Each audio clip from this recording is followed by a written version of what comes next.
ठीक है। आज हमने ये कुछ बेसिक कंसेप्ट्स हैं रिगार्डिंग स्टेट और वेलफेयर सोसाइटी। तो ये कुछ क्वेश्चंस ऐसे हैं जो पेपर में 10 मार्क्स की डेफिनेशन के हवाले से आ जाते हैं, ठीक है। और कुछ बेसिक कंसेप्ट्स हैं जिनकी ज़रूरत आपको एज सच फॉर मतलब एक पूरे क्वेश्चन के लिए तो नहीं पड़ेगी, लेकिन हो सकता है कि किसी क्वेश्चन का कोई पार्ट इससे बिलोंग करता हो तो आप उसको डाल सकते हो बीच में, ठीक है। तो आज हमने ये कुछ चीजें देखनी है। सबसे पहले हम देख लेते स्टेट होती क्या है, ठीक है।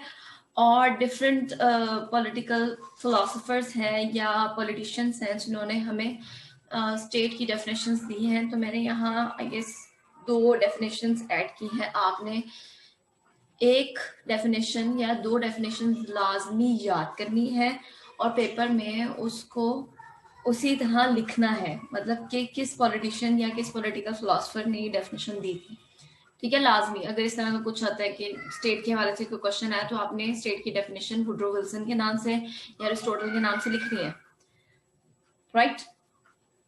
तो मार्क्स के लिए इंपॉर्टेंट है। हम देख लेते हैं स्टेट क्या है। स्टेट के हवाले से कहा जाता है कि एक सोशल इंस्टीट्यूशन है, ठीक है। जैसे सोसाइटी में काफी सारे इंस्टीट्यूशंस होते हैं, ये भी एक सोशल इंस्टीट्यूशन है। लेकिन जो भी इंस्टीट्यूशंस मौजूद होते हैं उनमें ये मोस्ट यूनिवर्सल है, सबसे ज्यादा पावरफुल है, तमाम सोशल इंस्टीट्यूशंस के सबसे ऊपर है, ठीक है। अरिस्टोटल के हवाले से हमने पढ़ा था, तो अरिस्टोटल ने कहा था कि इंसान एक सोशल और पॉलिटिकल एनिमल है, ठीक है।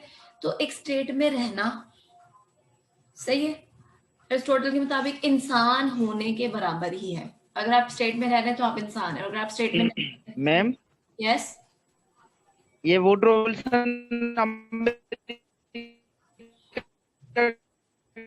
अब्दुल रसूल, आपकी आवाज बहुत ज्यादा कट रही है और इस टाइम पे रिकॉर्डिंग हो रही है। प्रेसिडेंट रह चुके हैं मुझे ना।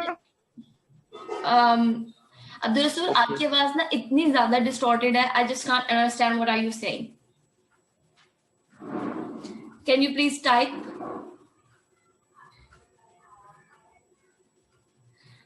मुझे जो समझ आया वो आप ये पूछ रहे हो कि वुड्रो विल्सन जो है वो कौन था या अमेरिका का प्रेसिडेंट था। Yes, he was the president of America.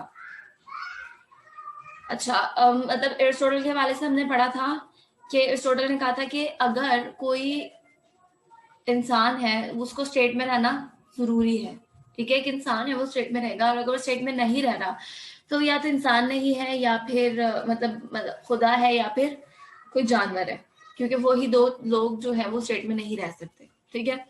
तो यहाँ पे भी वही बात लिखी है कि इंसान एक सोशल और पॉलिटिकल एनिमल है। स्टेट में रहना ऐसे ही है कि जैसे आप इंसान हो। वुड्रो विल्सन डेफिनेशन दे रहे हैं कि state is a people organised for law within a definite territory. कुछ लोग हैं जो के ऑर्गेनाइज हो गए हैं, ठीक है, लॉ और लेजिस्लेशन के लिए, ठीक है, अपनी लाइफ को अकॉर्डिंग टू लॉ गुजारने के लिए एक डेफिनेट टेरिटरी में, तो वो स्टेट बन गए। फाइन। नेक्स्ट, एरिस्टोटल के हवाले से एरिस्टोटल की क्या डेफिनेशन है। एरिस्टोटल ने कहा था कि जी ये एक नेचुरल प्रोसेस है स्टेट का बनना, और जब इंसान की कुछ जरूरियात मतलब वो अकेले रहकर नहीं पूरी कर सकता तो फैमिली उसकी जरूरत पूरी करती है। फिर फैमिली अकेली कुछ जरूरत पूरी कर सकती है, कुछ नहीं पूरी कर सकती, तो विलेजेस, कुछ फैमिलीज आपस में टाइज बना लेते हैं तो विलेजेस बन जाते हैं।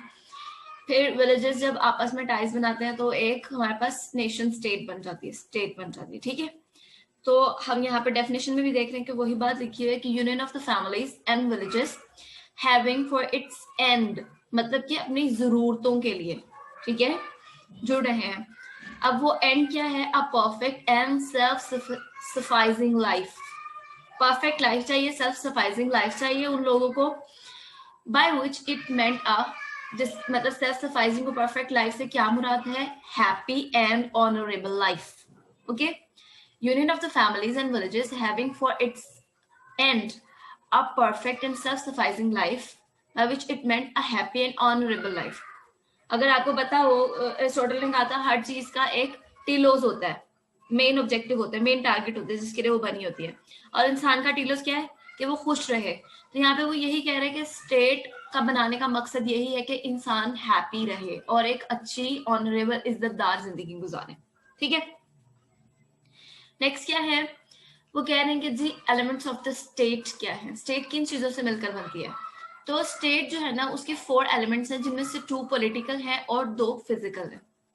तो पॉलिटिकल कंपोनेंट्स में हमारे पास क्या है, दो जो पॉलिटिकल कंपोनेंट्स हैं वो गवर्नमेंट एंड सोवरेनिटी है, और फिजिकल कंपोनेंट्स जो हैं वो हमारे पास पॉपुलेशन एंड टेरिटरी है।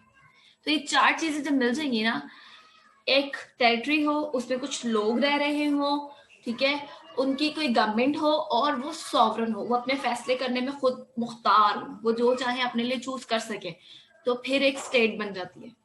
ठीक है, अगर कुछ लोग रह रहे हैं, टेरिटरी नहीं है, टेरिटरी नहीं है तो सॉवरेनिटी भी नहीं है, सॉवरेनिटी नहीं है तो गवर्नमेंट भी नहीं है, फाइन, तो वो फिर स्टेट नहीं होगी, सिर्फ लोग होंगे।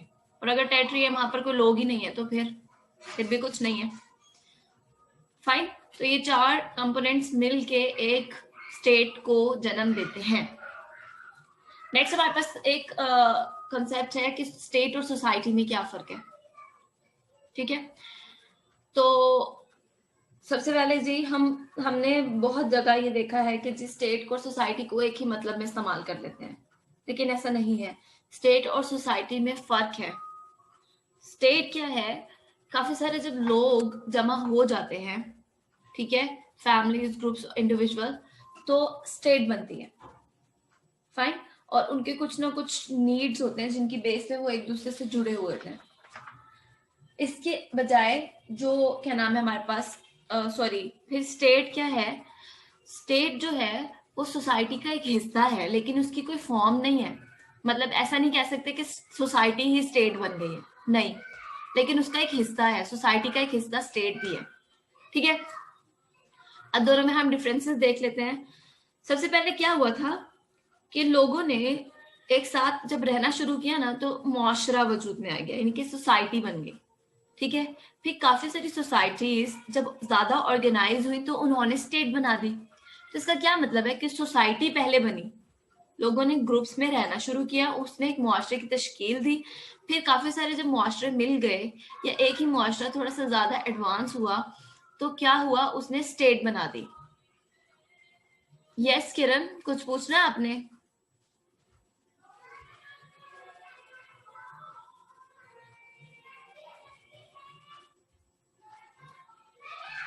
नो मैम, मिस्टेक हो गई। ओके ओके, अच्छा नेक्स्ट क्या है, ये बात समझ आ गई कि सोसाइटीज पहले बनी थी, उसके बाद सोसाइटी के बाद स्टेट बनी, और वो मजीद ऑर्गेनाइज थी एज कम्पेयर टू सोसाइटी। और एक स्टेट में काफी सारी सोसाइटीज हो सकती हैं।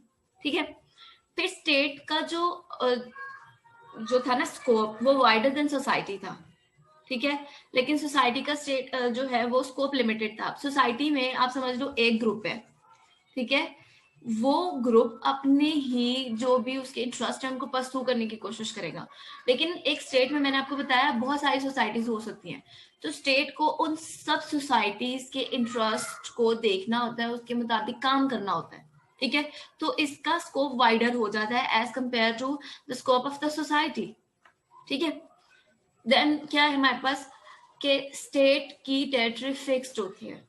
जैसे लाइक पाकिस्तान जब से बना है उसका उतने ही 7,96,096 मुरबा किलोमीटर टेरिटरी है। ठीक है ना, तो स्टेट की इतनी टेरिटरी है, वो फिक्स टेरिटरी होती है, अनलेस और अनटिल इसने किसी पर अटैक ना किया हो या किसी ने इस पर अटैक ना किया हो।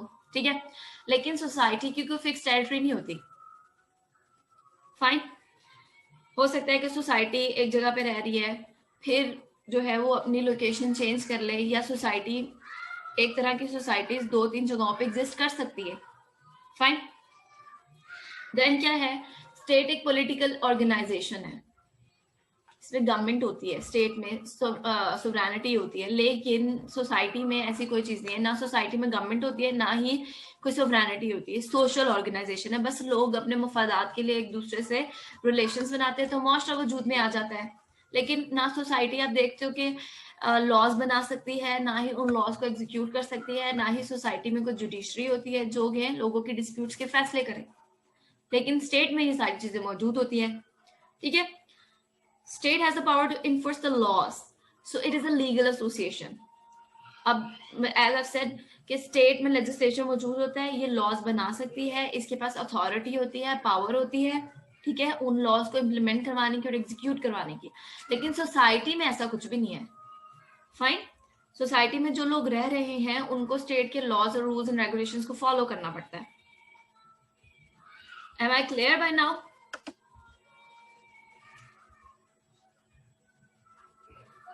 Yes ma'am. ओके, अच्छा, नेक्स्ट हमारे पास कंसेप्ट क्या है, स्टेट और नेशन का।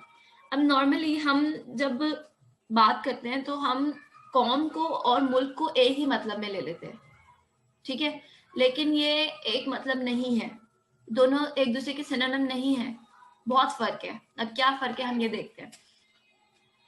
स्टेट जो है ना, एंशियंट फिनोमेना है, शुरू से बनती आ रही है। मतलब 10,000 BC में चला जाओ तब भी एक स्टेट मौजूद थी, ग्रीक सिटी स्टेट्स थी या ओरिएंटल एम्पायर्स बनती थी, तो स्टेट्स तब भी बनती थी और आज भी बनती हैं, ठीक है, बनती और खत्म होती रहती हैं।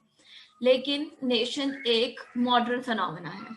लोग किसी एक चीज के हवाले से, एक मतलब आप समझ लो किसी कस्टम्स, लैंग्वेज या टेरिटरी के बेस पे एक दूसरे से यूनाइट हो जाते हैं तो वो एक नेशन बना लेते हैं, ठीक है। तो एक मॉडर्न फिनोमेना है और आज के दौर का फिनोमेना है, बहुत पहले ये बातें नहीं होती थी, ठीक है। लोगों में जब कॉन्शियसनेस आई ना तो उन्होंने एसोसिएशन बनाने शुरू कर दी, इस ग्रुप के साथ उस ग्रुप के साथ किसी एक बेसिस पे, ठीक है, तो उन्होंने अपने आप को फिर नेशन कहना शुरू कर दिया।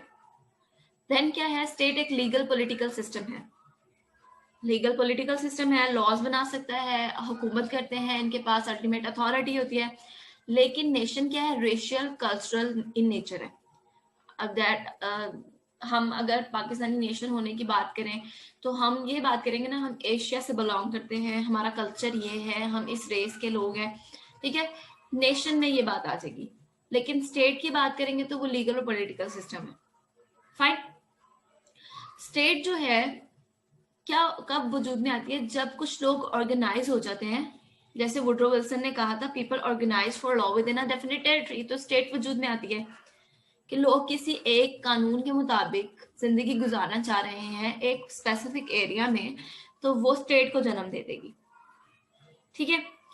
लेकिन नेशन क्या है कि लोग साइकोलॉजिकली एक दूसरे से जुड़ जाते हैं, हो सकता है कि उनका कोई कॉमन एंसेस्टर हो जिसकी वजह से वो जुड़ गए, कोई लैंग्वेज हम सारे एक जैसे बोलते हो, जैसे सिंध के लोग कहते हैं हम सिंधी कौम है, या बलोची कौम है, या पठान कहते हैं हम पठान कौम है, सही है, पंजाबी कहते हैं हम पंजाब कौम है, पंजाबी कौम है।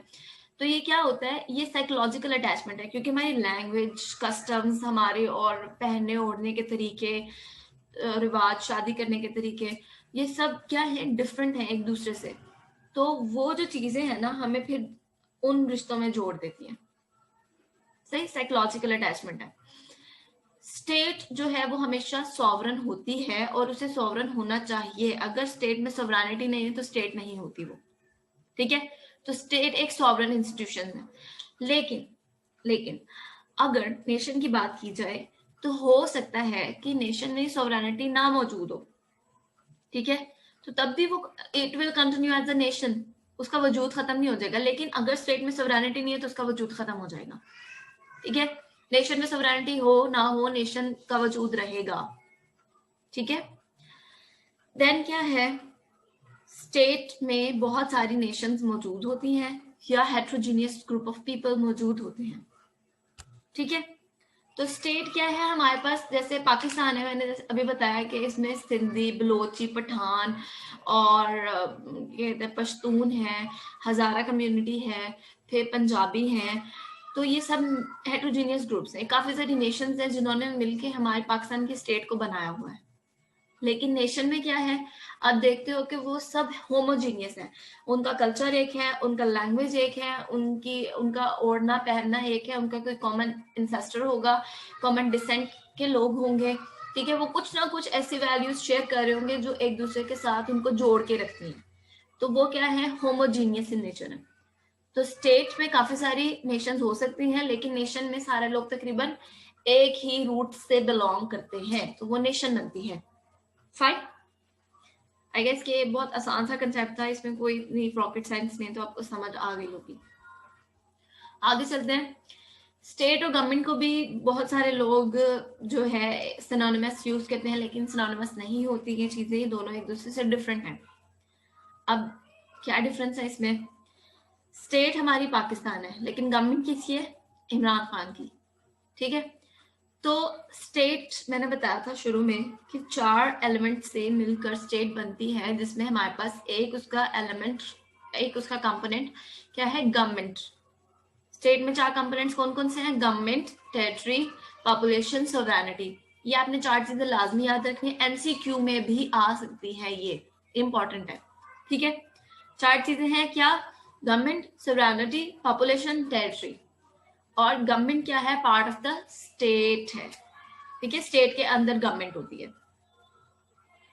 अच्छा, स्टेट के पास ओरिजिनल पावर होती है। किसी मुल्क में जो लोग रह रहे हैं वो सब स्टेट बना रहे हैं और सारी ओरिजिनल पावर स्टेट से बिलोंग करती है। जो गवर्नमेंट आती है ना, वो स्टेट का जो कॉन्स्टिट्यूशन बना होता है उससे पावर ड्राइव करती है। वो कॉन्स्टिट्यूशन बताता है कि गवर्नमेंट क्या कर सकती है, क्या नहीं कर सकती, उसके कितने इख्तियारात हैं और उसने काम कैसे करना है, सारा कुछ क्या बताती है? स्टेट का जो कॉन्स्टिट्यूशन बना हुआ है। ठीक है, तो गवर्नमेंट अपनी पावर कहाँ से ड्राइव करती है? वो अपनी पावर स्टेट से ड्राइव करती है। अगर स्टेट ही नहीं है तो गवर्नमेंट का कोई वजूद ही नहीं है। ठीक है, स्टेट परमानेंट इंस्टीट्यूशन है और कंटिन्यूस फॉर एवर, अनटिल और अनलेस किसी ने उस पर अटैक करके उसे खत्म ना कर दिया या अपने अंदर जम ना कर लिया। फाइन। लेकिन गवर्नमेंट क्या है? हर 4 साल बाद चेंज होती है और इट में कम एंड गो, आ भी सकती है, जा भी सकती है, टेम्परेरी है। ठीक है, और हो सकता है 4 साल भी ना पूरे करे, 2 महीने बाद ही चली जाए या 3 साल बाद चली जाए। ठीक है, 5 साल की है तो कुछ अर्से बाद चली जाए। ठीक है, तो ये कुछ हिसाब किताब है गवर्नमेंट का और स्टेट का। फिर नेक्स्ट क्या कह रहे हैं कि जी स्टेट एब्स्ट्रैक्ट है और इनविजिबल है, नजर नहीं आती, एब्स्ट्रैक्ट है। हम बात करें जी स्टेट है, स्टेट है, लेकिन स्टेट को आप टच नहीं कर सकते, आप छू नहीं सकते। एब्स्ट्रैक्ट का मतलब यही है ना, इनविजिबल है। लेकिन गवर्नमेंट क्या है? कंक्रीट है, विजिबल है, हमें काम करती हुई भी नजर आ रही होती है। फिर के जी हमारा पीएम है, उसकी कैबिनेट है, वो लोग ये काम कर रहे हैं, वो कंक्रीट है, हम देख सकते हैं, हाँ जी गवर्नमेंट ये है। ठीक है, ये लोग कुछ लोग हैं जो गवर्नमेंट बना रहे हैं। फाइन। लेकिन स्टेट को नहीं आप कह सकते कि ये स्टेट है अनलेस और अनटिल आपके पास एक बड़ा सा मैप पड़ा ना हो दुनिया का या पाकिस्तान का। ओके, नेक्स्ट हमारे पास क्या है जी? Development of the state. ये बहुत सीधा सा फिनोमेना है, इसमें मैं बहुत डिटेल में नहीं जाऊंगी, सिर्फ वेलफेयर स्टेट पे हमने फोकस करना है। बस मैं आपको सिर्फ एक कंसेप्ट देना चाहती हूँ कि स्टेट बनी कैसे थी और फिर कैसे इवॉल्व हो के वो वेलफेयर स्टेट्स तक पहुंची है। तो यहाँ पर मैंने बहुत डिटेल में नहीं लिखा, अगर आप लिखना चाहते हो तो कॉपी पेंसिल पकड़ो और लिख लो, बताऊंगी मैं बातें। अब वो कह रहे हैं कि जी एवोल्यूशन ऑफ द स्टेट जो है वो कभी भी यूनिफॉर्म नहीं रही, चेंज होती रही है। ठीक है, कोई एक एरा बहुत लंबे टाइम पीरियड के लिए आया है, कोई बहुत छोटे टाइम पीरियड के लिए आया है। ठीक है, लेकिन जो है वो इवॉल्व होती रही है। लोगों को जब जब कॉन्शियसनेस आती गई है, उन्होंने अपनी हालत में तब्दीली चाहिए है, अपने लिए मजीद बेहतरी चाहिए है। ठीक है, तो अल्टीमेट एंड हमारे पास जो अब आया ना वो वेलफेयर स्टेट का है। ठीक है, ये जो हमारे पास स्टेट की डेवलपमेंट है उसको हम 5 फेजेस में डिवाइड कर सकते हैं, जिनमें हमारे पास सबसे पहले ओरिएंटल एम्पायर्स हैं।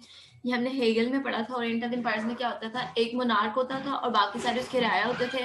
मोनार्क खुद ही जो है एग्जेक्टिव, लेजिस्लेचर और जुडिशरी तीनों के काम करता था और वो अपनी मर्जी से जिस पर जो टैक्स इम्पोज करे वो अकाउंटेबल नहीं है किसी को। ठीक है, तो कुछ मोनार्की वाला एरा है। फिर क्या हुआ? फिर हमने जो नेक्स्ट पॉलिटिकल सिस्टम देखा कुछ अरसे बाद, वो हमारे पास ग्रीक सिटी स्टेट्स का है। वो 1000 BC में स्टार्ट हुआ था, जो कि हम देखते हैं कि एक अच्छा वेल डेवलप्ड लाइफ थी उन लोगों के पास। और कुछ लोग जो थे, कुछ फैमिलीज थे या एरिस्टोक्रेट्स थे जो ग्रीक पीपल पे रूल करते थे, और वो छोटी छोटी टेरिटरीज थी जिनका अपना अपना बादशाह समझ लिया, हुक्मरानी होती थी। ये डेमोक्रेसी का एक सिस्टम होता था जिसमें लोग जो है कुछ एक छोटा सा लेजिस्लेचर बनाते थे, फिर उनके ऊपर हेड ऑफ द स्टेट या गवर्नमेंट होती थी, तो वो, और फिर जुडिशरी का सेटअप भी हमें इन सिटी स्टेट्स में देखने को मिलता है। इन सिटी स्टेट्स की एग्जांपल हमारे पास है एथेंस, फिर मैसिडोनिया जहाँ से अलेक्जेंडर द ग्रेट आया था, मैसिडोनिया से आया था, हाँ वहीं से आया था। ठीक है, इस तरह के हैं हमारे पास। फिर ग्रीक सिटी स्टेट्स में क्या था? मैंने बताया कि एक प्रॉपर पॉलिटिकल लाइफ लोग एंजॉय कर रहे थे, लेकिन इसका डाउनफॉल स्टार्ट हुआ जब डाउनफॉल स्टार्ट हुआ कैसे कि ना कुछ लोगों ने आके जी नॉर्थ से, ग्रीक के नॉर्थ से आके अटैक करना शुरू किए और जो है इसका सिस्टम खत्म कर दिया। वो लोग थे टेक्टोनिक बारबेरियंस, ठीक है। उन्होंने रोम को या ग्रीक को जो है वो ग्रीस पे अटैक किया उस एरिया पे और वहां आगे रहना शुरू हो गए और उन्होंने फ्यूडल स्टेट्स बनाने शुरू कर दी। अब वो लोग कुछ इस तरह के थे, वो ट्राइबल सोसाइटीज में रहते थे वो लोग जिन्होंने अटैक किया। जब यहाँ आके उनके पॉलिटिकल सिस्टम को देखा और उनका अपना ये सिस्टम था कि जी हर कबीले का अपना अपना सरबराह होता था और उस सरबराह से लोगों की अटैचमेंट ज्यादा होती थी, वो उसके लिए बहुत ज्यादा लॉयल होते थे। तो इस चीज ने क्या किया, एक ट्रांजिशन दी ग्रीक सिटी स्टेट से नेशन स्टेट तक के बीच की, ठीक है। फ्यूडल स्टेट्स बीच में, फ्यूडल स्टेट्स में क्या होता था, वो जो कबीले का सरबराह होता था ना, वो उनका सरदार होता था, उसके पास कुछ लैंड होती थी, ठीक है। वो लैंड जो है वो अपने नीचे लोगों में डिवाइड कर देता था, ठीक है। अब जिसके पास लैंड होती थी ना उसको हम कहते हैं सुप्रीम लॉर्ड। काफी बड़ी बड़ी लैंड्स होती थी और सुप्रीम लॉर्ड्स उनपे लैंड ओनर होते थे, उनपे उनका कब्जा होता था। सुप्रीम लॉर्ड्स ये लैंड नीचे लोगों को एक तरह से डिवाइड कर देते थे, उनको कहते थे टेनेंट्स इन चीफ, ठीक है। अब ये लैंड उन लोगों में डिवाइड होगी टेनेंट्स इन चीफ में। टेनेंट्स इन चीफ क्या करते थे, वो लैंड मजीद नीचे टेनेंट्स में डिवाइड कर देते थे और वो टेनेंट्स क्या करते थे, जो लैंड उनके पास आई उस पे कुछ हारे या मजारों से काम करवाते थे जिन्हें वेसल्स और सर्व्स कहा जाता है, ठीक है। वेसल्स और सर्व्स इन पे काम करते थे और वो वेसल्स एंड सर्व्स इनके एक तरह से गुलाम ही होते थे। इनकी शादियां वगैरह करनी है नहीं करनी, इनकी औलाद इनके अंडर काम करती थी या जो भी था, ये फ्यूडल स्टेट्स इस तरह थे, ठीक है। अब जो वेसल सर्व्स थे ना, इनकी सारी लॉयलिटी अपने सबसे इमीडिएट जो इनके ऊपर बंदा है उनसे होती थी, ठीक है। फिर आहिस्ता आहिस्ता क्या हुआ कि कबीलों में आपस में लड़ाइयां होती रहती थी। तो ऐसा कबीला जो जरा ज्यादा स्ट्रॉन्ग था, जिसके मतलब ज्यादा बेटे समझ ले थे, उसकी पावर ज्यादा थी, वेपन ज्यादा थे, तो उन्होंने उन कबीलों पे जो थोड़े वीक थे अटैक करने शुरू कर दिए। या हो सकता है दो कबीलों ने आपस में अपनी मतलब शादी वगैरह करा ली तो एक बड़ी फैमिली होगी, इन लार्ज फैमिली होगी, जिससे क्या हुआ, नेशंस ने जन्म लिया, ठीक है।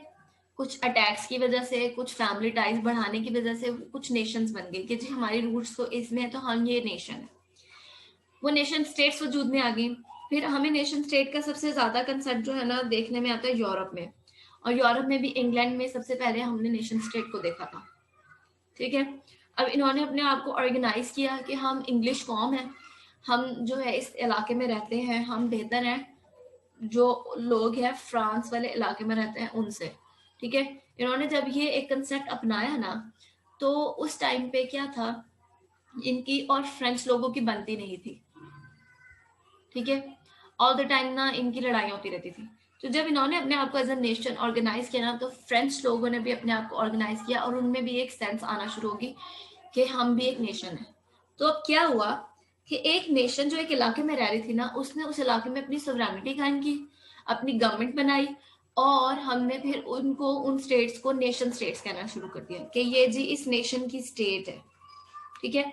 सेकेंड वर्ल्ड वॉर के बाद इस किस्से ने बहुत ज्यादा जो है वो पेस पकड़ ली, और फिर हम देखते हैं यूरोप में जर्मन नेशन स्टेट बन गई, फिर डेनिश नेशन स्टेट्स हैं, फिर इंग्लिश नेशन स्टेट जो हमारे पास है यूके, और क्या है फ्रेंच में जो है वो लोग अपने आप को मतलब फ्रेंच नेशन स्टेट है वो। तो क्या है कि जो नेशंस थी ना उन्होंने अपनी अपनी स्टेट्स बनाना शुरू कर दी। ये बहुत ज्यादा फिनोमिनल सेकेंड वर्ल्ड वॉर के बाद हमें नजर आया, ठीक है।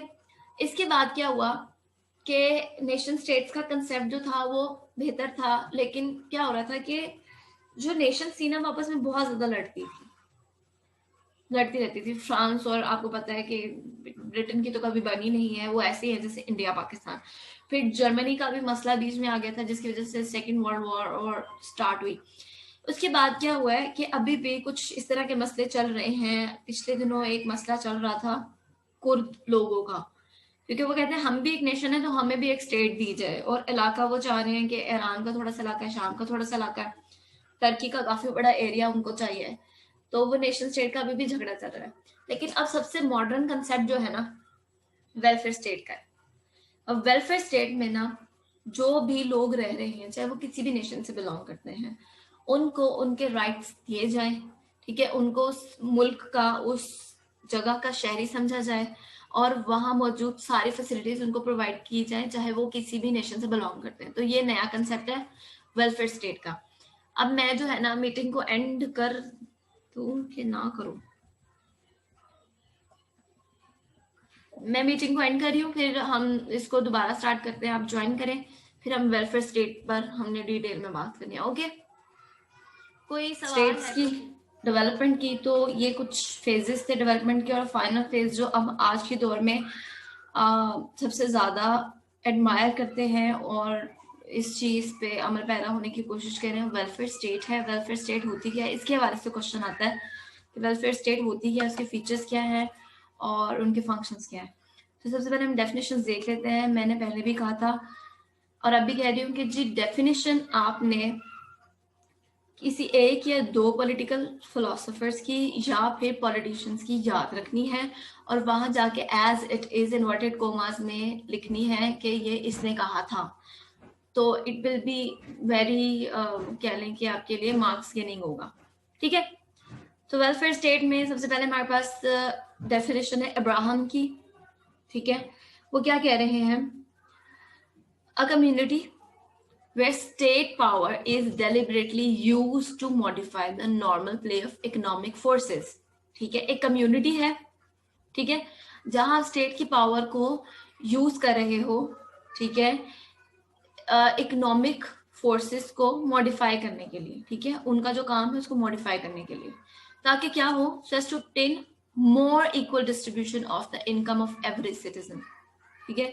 जो हर शहरी है ना उसको इक्वल डिस्ट्रीब्यूशन ऑफ वेल्थ मिले, ठीक है, मतलब बेसिक जो मिनिमम वेज है ना वो डिफाइन हो जाए कि उसकी लिविंग के लिए इतना पैसा लाजमी जरूरी है पर मंथ उसको चाहिए और उसको मिले, ये उन्होंने इंश्योर करना है वेलफेयर स्टेट ने, irrespective of the market value of his work and his property. चाहे वो काम कोई भी कर रहा है, चाहे मार्केट वैल्यू उसकी उतनी ना हो, बहुत कम हो, लेकिन उसको इतना पैसा मिले, ठीक है, कि वो फाको ना मरे, चाहे उसके पास प्रॉपर्टी नहीं है इतनी या है जो भी है, चाहे कितनी भी प्रॉपर्टी है, लेकिन मिनिमम उसको इतनी, जस्ट लाइक इन्होंने डिफाइन किया हुआ है कि कुछ डॉलर्स हैं वो पर मंथ अगर कमाता है, पर डे अगर कमाता है यूएन ने, तो वो जो है वो पॉवर्टी लाइन से ऊपर है और उन्होंने डिफाइन भी किया हुआ है कि इतना एक स्टेट में लाजमी होना चाहिए मिनिमम इनकम, ठीक है।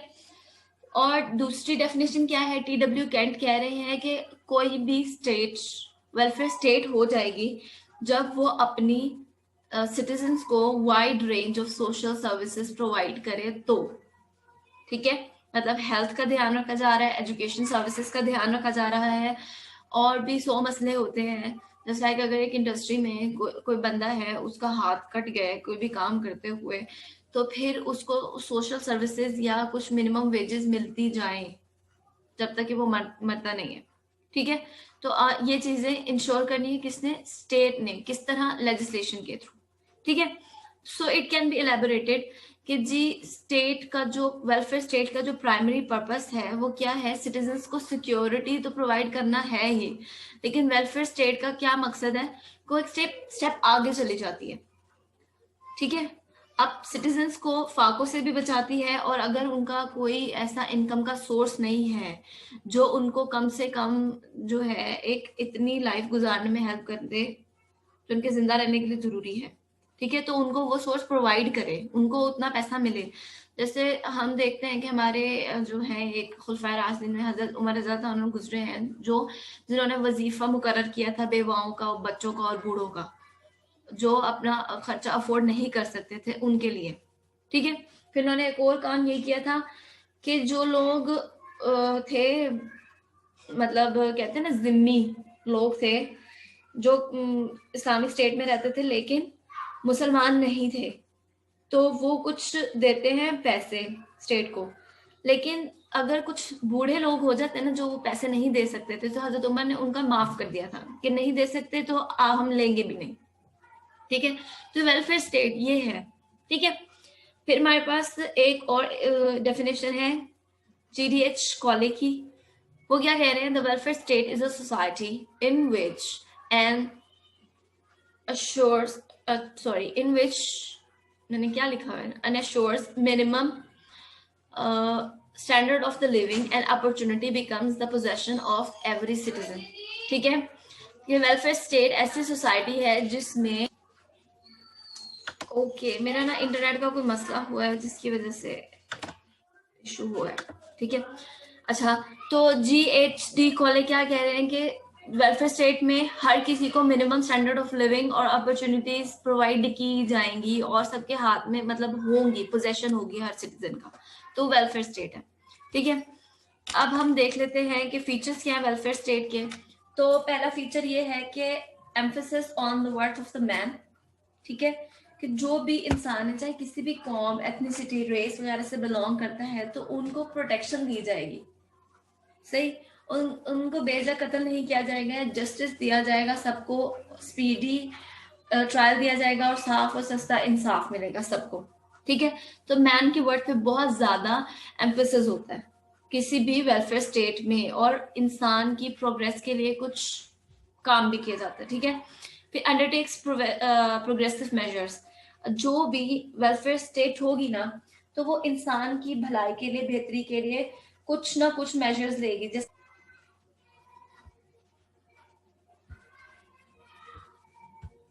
आई एम सो सॉरी, ये थोड़ा सा मसला हो रहा है मेरे इंटरनेट का, वो बार बार डिस्कनेक्ट हो रहा है। आई एम सो सॉरी, मेरे इंटरनेट का इशू हो रहा है जिसकी वजह से मेरा जूम थोड़ा सा डिस्कनेक्ट हो रहा है, प्रॉब्लम कर रहा है। पहले हमने बात की कि पहला फीचर क्या है, emphasis on the worth of the human, अब मैन, ठीक है। दूसरा है प्रोग्रेसिव मेजर्स लेंगे, टैक्स का सिस्टम, एक अच्छा खासा टैक्स का सिस्टम बनाया जाएगा, फिर और भी दूसरी चीजें जो है उनको इंश्योर किया जाएगा, जैसे कि मैंने बताया कि price control, land reforms, agricultural development, इस तरह का काम सारा होगा, communication, sanitation, education, health provision, सारा काम जो है वो स्टेट अपने जिम्मे लेगी और इंश्योर करेगी कि ये चीजें लोगों को प्रोवाइड हो रही हैं, ठीक है। फिर wide range of social services एक वेलफेयर सोसाइटी प्रोवाइड करती है अपने सिटीजन्स को, जस्ट लाइक के रोड नेटवर्क बना है, ठीक है। फिर आपको हॉस्पिटल्स की फैसिलिटीज दी जा रही हैं, आपको फ्री एजुकेशन दी जा रही है, आपके लिए फूड अवेलेबल है कम से कम प्राइस में, अनएम्प्लॉयमेंट, इलिटरेसी, पॉवर्टी सबको अबॉलिश किया जाएगा, डाउरी पे बहुत ज्यादा काम, मतलब जैसे डॉरी को बैन करने के लिए काम किया जाएगा, लेजिस्लेशन की जाएगी, ऑनर किलिंग वगैरह को खत्म किया जाएगा, चाइल्ड मैरिजेस पे जो है बैन किया जाएगा लेजिस्लेशन के थ्रू। तो ये जो है वेलफेयर स्टेट ये सारे काम करती है अपने सिटीजन्स को एक अच्छा लाइफस्टाइल प्रोवाइड करने के लिए, ठीक है। नेक्स्ट क्या है, ये 3 इसके फीचर्स हैं। नेक्स्ट है फंक्शंस क्या है, ठीक है, वो फीचर्स से फंक्शंस क्या है। तो 3 मेन टाइप के फंक्शंस हैं जिनमें रेगुलेटिव, प्रोटेक्टिव और वेलफेयर फंक्शंस हैं। अब रेगुलेटिव फंक्शन में क्या है, लॉ एंड ऑर्डर मेंटेन करेंगे, पीस को प्रमोट करना है, जो भी एंटी सोशल एलिमेंट्स हैं या उनकी जो भी एक्टिविटीज हैं उनको कर्व करना है, वरना स्टेट में वो समझ लें कि अनार्की फैल जाएगी, मसले मसाइल जन्म लेंगे, ठीक है। कास्ट, कम्युनल और क्लास के जो भी डिफरेंसेस हैं, क्लैशेस हैं, उनको खत्म करना भी इनका काम है, अदरवाइज तो लोग लड़ लड़ के मर जाएंगे, ठीक है। रेगुलेशन नहीं होगी सोसाइटी में, एडमिनिस्ट्रेशन भी नहीं हो सकेगी प्रॉपरली अगर कास्ट या कम्युनल या क्लास का कोई मसला है। फिर एक्सप्लॉयटेशन ना हो लोगों की या लेबर की, तो इस चीज को भी वो इंश्योर करेंगे कि जी वर्किंग आवर्स मेंटेन कर देंगे या मिनिमम वेज इंश्योर करेंगे, रेगुलेटिव फंक्शन है। प्रोटेक्टिव फंक्शन में क्या है, मुल्क के अंदर जो इंटरनल ऑर्डर है उसको मेंटेन किया जाए, टेरिटरीज को किस तरह प्रोटेक्ट करना है, ठीक है। फिर इंटेग्रिटी, टेरिटोरियल इंटेग्रिटी को किस तरह मेंटेन करना है, लोग आपस में इसी वजह से लड़ना ना शुरू कर दें कि जी हमारी जो है कम्युनिटी ये है, हमारी कम्युनिटी ये है तो हमारे इलाके में ना रहो, या और भी मसले होते हैं जैसे आपको अंदाजा है पाकिस्तान में जिस तरह हजारा कम्युनिटी या शिया कम्युनिटी का मसला रहता है, ठीक है। फिर मेंटेनेंस ऑफ बेसिक इंस्टीट्यूशंस, कि जो बेसिक इंस्टीट्यूशंस बन गए उनको मेंटेन करना भी इनका काम है। Sound network of postal transport और कम्युनिकेशन सिस्टम को मेंटेन करना भी इनका काम है। बना तो दिया लेकिन मेंटेनेंस भी रखनी है। ट्रेड की रेगुलेशन, मार्केट में जो वेट्स मेजर्स वगैरह यूज हो रहे हैं उनको भी डिफाइन करना इनका काम है। फिर प्रिवेंशन ऑफ थेफ्ट, डिकॉइटी और अदर क्रिमिनल एक्टिविटीज, इनको भी रोकना इनका काम है। वेलफेयर स्टेट इस चीज को सबको इंश्योर करेगी और अच्छे रिलेशंस दूसरी कंट्रीज के साथ भी इंश्योर करना इनका काम है, ताकि डिप्लोमेटिक रिलेशंस अच्छे हो, ट्रेड अच्छी हो और जो हमारी टेरिटरी है वो भी बैरूनी हमलों से महफूज रहे। इस तरह के कुछ काम है प्रोटेक्टिव फंक्शन में आते हैं। और भी बहुत सारे काम है लेकिन ये कुछ है। वेलफेयर फंक्शंस में हमारे पास क्या है कि जी कोई कंटेजियस डिजीज आ गई तो उसके स्प्रेड को रोकना और उसको खत्म करना, हॉस्पिटल्स बनवाना। जैसे अभी कोरोना वायरस का मसला है तो टाइगर फोर्स बनाई थी, फिर लॉकडाउन जो चल रहा था वो गवर्नमेंट स्ट्रांग थी और वेलफेयर हमारी कंट्री है तो इसलिए उन्होंने इस चीज को प्रैक्टिस किया था। इलिटरेसी को एरेडिकेट करना, ठीक है, एजुकेशनल इंस्टीट्यूट्स बनाना इनका काम है। इकोनॉमिक इनइक्वालिटीज जितनी ज्यादा लोगों में आ रही हैं तो उसको कर्व करने के लिए क्या करते हैं, टैक्स का एक सिस्टम इंट्रोड्यूस करवाया हुआ है कि अमीरों पर टैक्स लगेगा या जिसकी इतनी ज्यादा इनकम है उस पर टैक्स लगेगा, वो टैक्स पे करेगा और फिर उस टैक्स के पैसों को लोगों पर ही खर्च किया जाएगा, ठीक है। फिर लैंड रिफॉर्म्स भी इंट्रोड्यूस करवाती हैं। लैंड रिफॉर्म से ये होता है कि जी जमीन जो है ना उसको इकट्ठा करके जो है फिर लोगों में डिस्ट्रीब्यूट किया जाता है, जो एक मतलब इस तरह का कुछ काम है इसमें। फिर क्या है, स्मॉल स्केल और कॉटेज इंडस्ट्री को इनकरेज करना, कम पैसों मतलब वो कहते हैं ना मार्कअप के लोन्स वगैरह प्रोवाइड करना, कुछ इस तरह की चीजें हैं जो वेलफेयर जो है स्टेट इंश्योर करती है। नेक्स्ट क्या है, वेलफेयर स्टेट अगर स्टैब्लिश करनी है तो उसमें क्या मसले मसाइल आ सकते हैं। तो पहला मसला ये है कि पॉपुलेशन ग्रोथ। अगर गवर्नमेंट के पास रिसोर्सेज 100 लोगों के लिए हैं, 100 लोगों को एक वेलफेयर स्टेट प्रोवाइड कर सकती है और पॉपुलेशन बढ़ के 1000 पे चली गई तो अब वेलफेयर स्टेट प्रोवाइड करना एक बहुत मुश्किल टास्क है, ठीक है, क्योंकि वेलफेयर स्टेट में खाना, रोटी, कपड़ा, मकान ये सब कुछ देखना होता है, लेकिन रिसोर्सेज ही नहीं है और पॉपुलेशन बहुत ज्यादा है तो वो पॉपुलेशन एक बर्डन बन जाएगी, जिसकी वजह से उसको एक वेलफेयर स्टेट को एस्टैब्लिश करने में हमें प्रॉब्लम आती है, ठीक है। फिर लॉ एंड ऑर्डर की सिचुएशन को मेंटेन करना भी बहुत मुश्किल हो जाता है जब पॉपुलेशन ग्रोथ बहुत ज्यादा हो जाती है तो, क्योंकि मतलब इलिटरेसी बहुत ज्यादा प्रिवेल कर जाएगी और जिन लोगों को जॉब्स नहीं मिल रही वो फिर डकैतियां डालेंगे या क्राइम करेंगे, तो ये इश्यूज आते हैं पॉपुलेशन ग्रोथ की वजह से। नेक्स्ट क्या है, इंडिफरेंट एटीट्यूड्स ऑफ ऑफिशियल्स। अब इसमें क्या चीजें हैं कि कुछ ऑफिशियल्स हैं जो काम नहीं करना चाहते सही से, एडमिनिस्ट्रेशन में तो आ गए हैं या गवर्नमेंट में काम करने के लिए बैठे हैं लेकिन वो काम नहीं करे, सिफारिशें जो है वो ज्यादा चल रही हैं, ब्राइबरी चल रही है, किसी का काम जल्दी हो रहा है क्योंकि ताल्लुकात हैं, किसी का काम नहीं हो रहा क्योंकि ताल्लुकात नहीं है, तो ये भी लोगों को फैसिलिटीज तो नहीं प्रोवाइड हो रही ना, और जब फैसिलिटीज नहीं है तो वेलफेयर स्टेट भी नहीं है। नेक्स्ट क्या है, lack of adequate economic resources.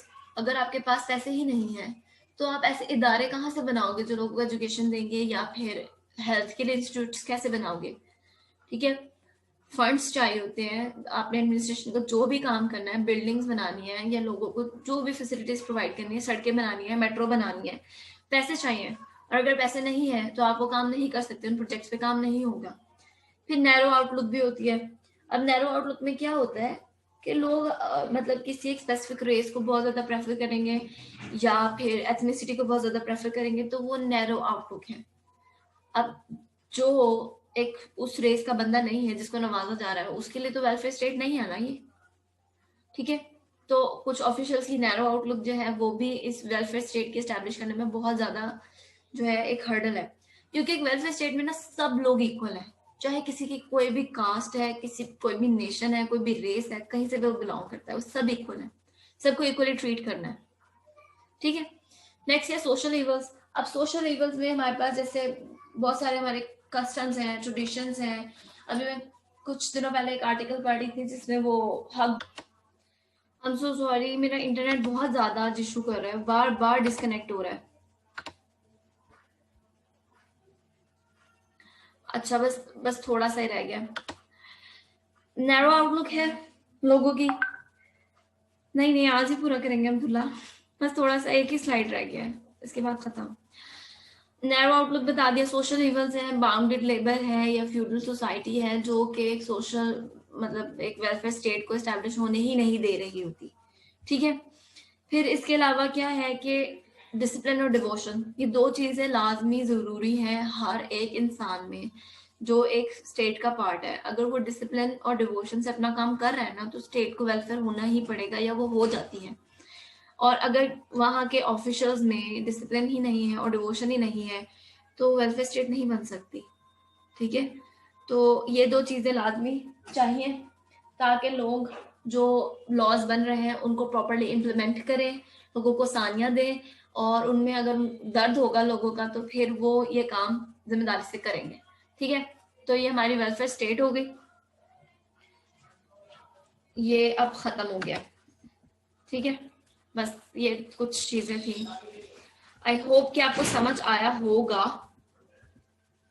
ठीक है। हमने स्टेट के हवाले से बात की, स्टेट की डेफिनेशन, स्टेट के एलिमेंट्स क्या होते हैं, फिर हमने डिफरेंस देखा स्टेट एंड सोसाइटी का, स्टेट एंड नेशन का, स्टेट एंड गवर्नमेंट का, फिर डेवलपमेंट ऑफ स्टेट देखी हमने, उसके बाद वेलफेयर स्टेट के हवाले से हमने बात की, फीचर्स बताए, फंक्शंस बताए और प्रॉब्लम्स बताए, ठीक है। तो ये चीज समझ आ गई आप लोगों को?